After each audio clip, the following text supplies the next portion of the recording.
Hello and welcome to African Farming. My name is Bathabile Modutoane, and in studio we have the CEO of AGDA, the Agricultural Development Agency, Leona Archary. Leona, welcome. Thank you, Tabe. Now Leona, we've heard you say there's no need to reinvent the wheel. Please elaborate more on that. Well, let me start by indicating, remember the key vision of AGDA is to actually focus on the development of smallholder and commercial black farmers in our country. And the way in which we do that is through partnership models. And when we examined and consulted over the last 2.5 years, we found several good best practice models that already exist. And that's what we mean.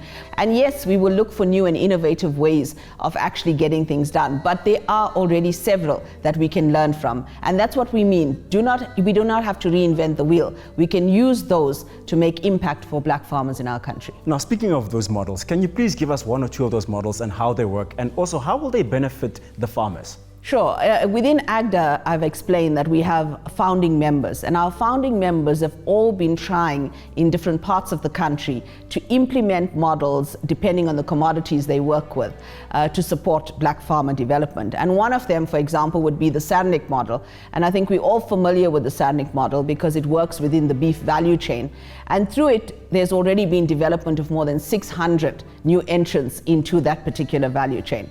And it really is a model that provides the skills and expertise from the level of production all the way into market access. So it's beginning to teach people how to engage with business.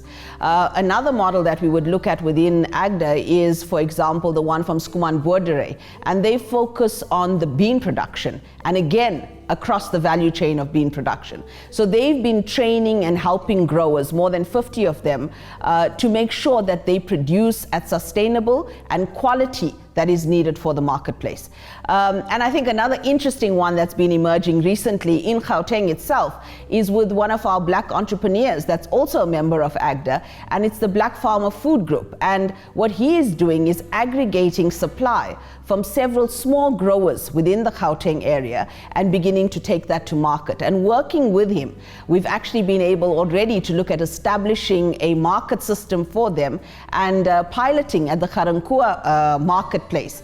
And they are all taking their produce into that market system. So it's something that is already beginning to grow and beginning to expand within Gauteng. And we're hoping to take the similar model into other areas, especially beginning to create localized market for our communities. And we also have the model in terms of the poultry value chain that we are looking at together with VKB, where we will develop then small poultry farmers, and we're looking at it as a model that we can implement across the country. Now, how do you choose beneficiaries? Please tell me that process. How does that work? As an organization based on members, we have to make sure that we're transparent in whatever we do. And what we then did last year in November was put out a request for proposals. And we asked members to submit applications. And when we look at those applications, obviously the key criteria we're looking at is job creation, skills development, and how are they going to contribute to making sure that the farmers they develop would actually be able to gain access into the market system and the right skills. So that request for proposal actually resulted in us getting more than 62 applications, and they already value in excess of 3 billion rands. That's the extent and magnitude of the type of projects we're looking at. So we're not just looking at your individual single small farmer, we're looking at larger impact type projects. So it's a very transparent process that we've got a list of criteria that we will match those proposals against.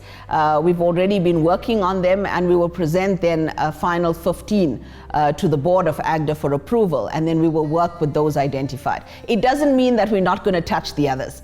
Obviously, we have financial constraints in that area, but we will still look at how we connect some of them into partnerships. And those that don't yet meet the criteria, we will help to get them to the point of meeting the criteria that AGDA is looking for. Leona, thank you so much for your time. Thank you very much for having me. Please keep the conversation going at #AfricanFarming or AfricanFarming.com. And remember, we farm better together.